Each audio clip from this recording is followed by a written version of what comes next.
Good evening. I'm Laura Secord, and I'm so proud to be and honored to be featured here tonight at Wednesday Night Poetry. I am going to do some poems from my upcoming novel and poems that is open for pre-order now. It's called An Art, a Craft, a Mystery. But before I start, I'd like to do a poem about the pandemic, a poem I read in honor of Kai Kagan and the work she has done to keep us together throughout this long and hard time. It is called Gallery Sitting, the Lynch Quilts Before COVID Lockdown. Quilts, red and black, comforters against white violence and black terror surround us. Outside's a dark noon. Cold rain beats the glass. Branches bend with rough winds. This space is gallery bright, and we are old, old friends with needles, thread, and hoops. We sit on benches spread with colored thread, sewing our lynch quilt squares. We are white and black. Our bent heads are glowing bright, your salted pepper and my buttered white, surrounded by historical violence and emotional turmoil. We bend over scraps of fabric, embroidering against the cold. I'm sick for 3 weeks with something not like a cold, and the news warns of spreading pandemic threads.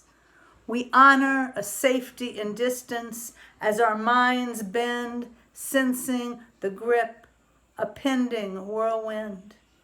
White tufted fabric sewn with button and beads surround Laura Nelson and cushion her anguish in celestial bright.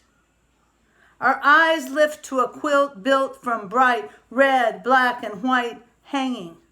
Cold reminders, victims, perpetrators, bystanders surround us.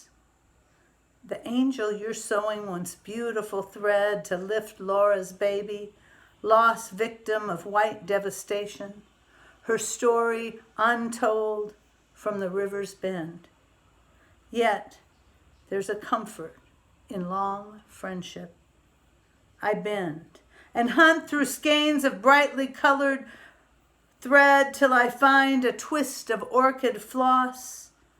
White and brown, we converse, knowing some ugly and cold unknown lies ahead. I toss you my purple thread, bleak past, unsure future, yet solace surrounds us. As elders create simple squares, surrounded by art and soft tufted fabrics, we bend, do women's work, weave threads with faith in the power of quilts. I know that bright designs can wrap us safe against the cold, upheaval, and loneliness ahead. We leave the white galleries bright, cold rain in streetlight white, gaze deep, surround hearts with arms, then bend, knotting our threads. The next poem is the title poem from my verse novel, An Art, a Craft, a Mystery. It takes place in the 17th century along the Connecticut River. It is the story of two women healers who indentured themselves to leave the United Kingdom.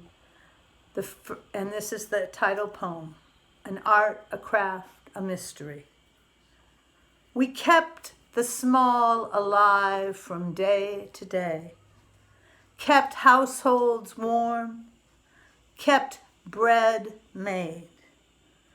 While men sat in the meeting house in ceaseless debate on sin, redemption, destiny, their grace came through women's works, watching fires and keeping coals ablaze, and their salvation was by women's hands, gathering each day's yeasted scraps for tomorrow's meal, our sacred pact. Don't think these skills were simple. They were an art, a craft, a mystery. Yet when the men took notice, they questioned diligence and named it witchery.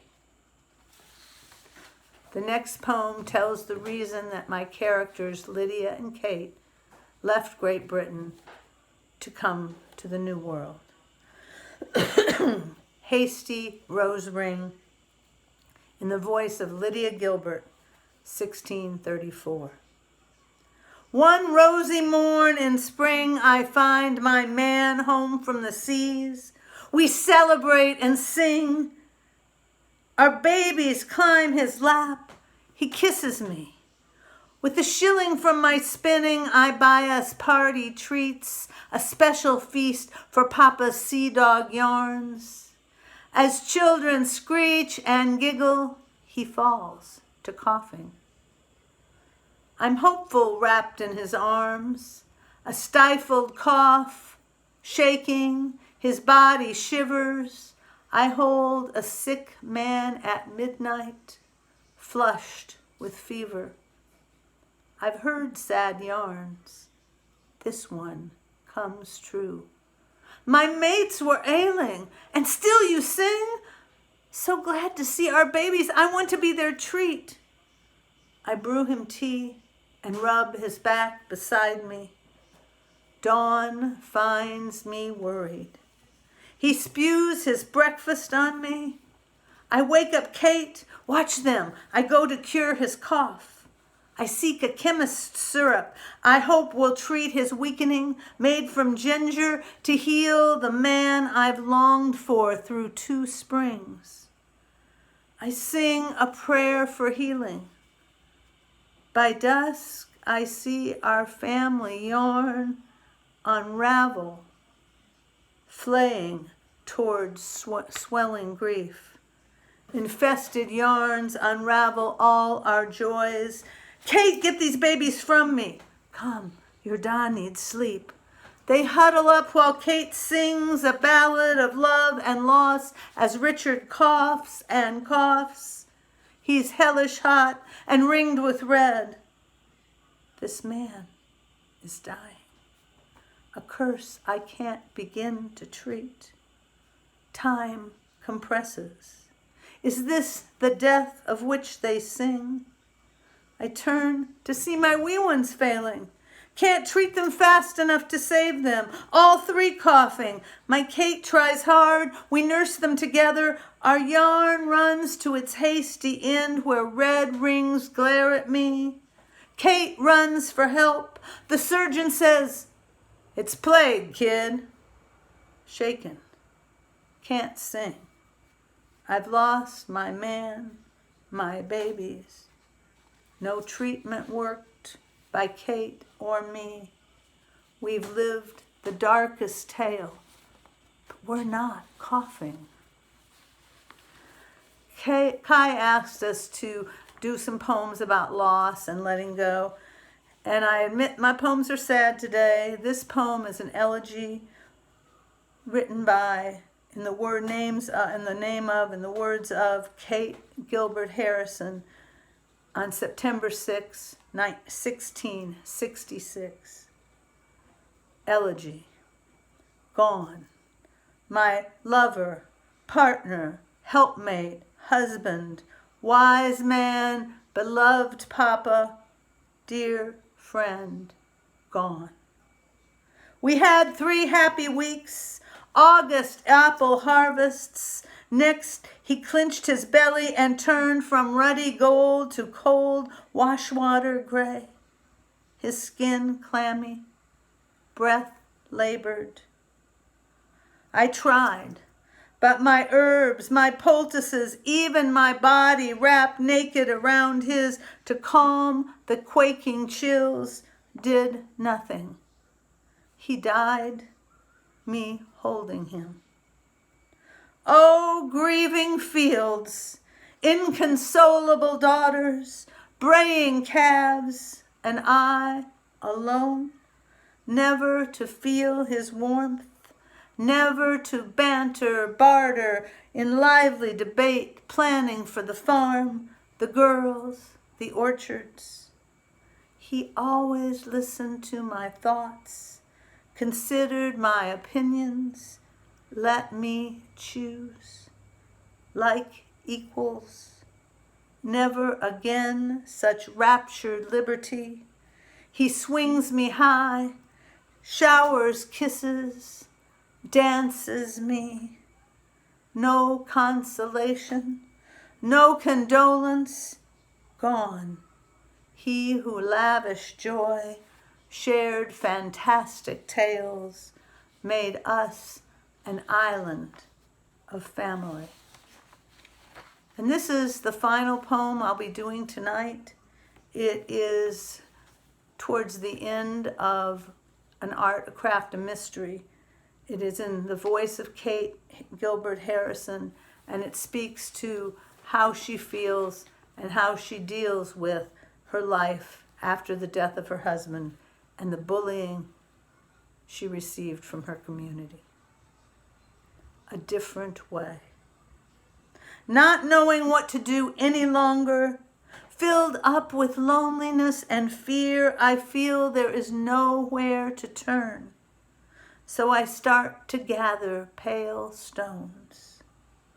When I fill a manageable sack and the moon is almost waxed full, I walk at night to the soft earth near the river. Remembering Lydia's stories, I dig on my knees, making a hole an arm's length deep, and begin to line the edges with my stones. Midnight, the moon overhead, and my finished hole gleams. Now I put the symbols of my wishes inside. I have brought a clip of cloth from John's coat and a lock of each girl's hair. With my knife, I slice a good piece of my own, braiding them together, tying off with the yarn from John's coat scrap. I plead for our little family's protection, for John to wrap us in his arms. Then I work my plait into a ball of clay, drop it in the glowing well I made. Despair can drive us to the night to seek a different way to pray. And I thank you all very much for this experience, and I thank Kai Coggin for Wednesday night poetry, and I wish you all love and health. Good night.